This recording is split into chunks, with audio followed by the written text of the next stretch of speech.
La fuite de gaz naturel sur la plateforme Grand Tortue Ahmeyim, en partage entre la Mauritanie et le Sénégal, enregistrée le 19 février dernier, est à l'origine d'une véritable levée de bouclier de la part de la société civile qui demande plus de transparence dans la gestion des conséquences de l'exploitation des ressources gazières sur l'environnement.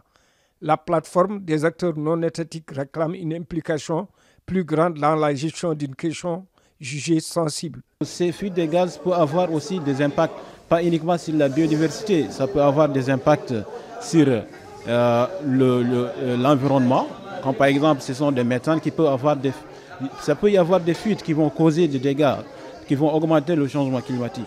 Ça peut y avoir aussi des dégâts au niveau de la biodiversité. Ça peut y avoir des dégâts, s'il y a des dégâts au niveau de la biodiversité, il y aura sûrement des dégâts pour les communautés pêcheurs qui en dépendent.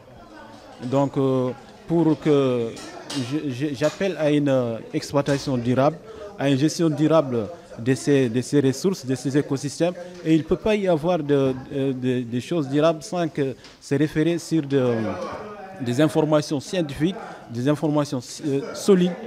Donc j'appelle, l'objectif de cet événement, c'est d'appeler à une conscience commune. Ça veut dire que toute la Mauritanie et que la population ait conscience des effets de ces dégâts qui peuvent être très néfastes pour l'environnement et pour les populations. Et je vous remercie. Aujourd'hui, on s'est réunis, donc une dizaine d'associations de la société civile, à organiser cette conférence de presse après avoir organisé un webinaire avec des scientifiques qui maîtrisent bien la biodiversité marine et tous les enjeux de l'exploitation minière, gaz, pétrole dans cette zone extrêmement sensible et très riche en biodiversité.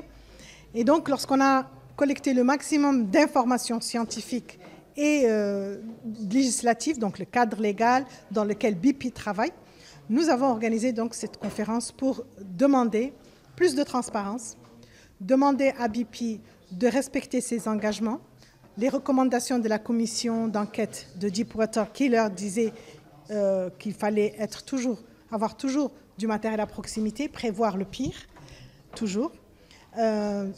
Voilà, donc on a demandé aussi la création d'un conseil citoyen consultatif pour les citoyens. Un conseil consultatif pour les citoyens, comme il existe en Alaska, qui a été créé pour pouvoir, justement, par BP, lorsqu'ils ont commencé à exploiter le pétrole chez eux. Donc c'est quelque chose qui fonctionne et on a besoin de ces outils pour communiquer, pour travailler ensemble et pour qu'il y ait plus de transparence, en fait. Voilà.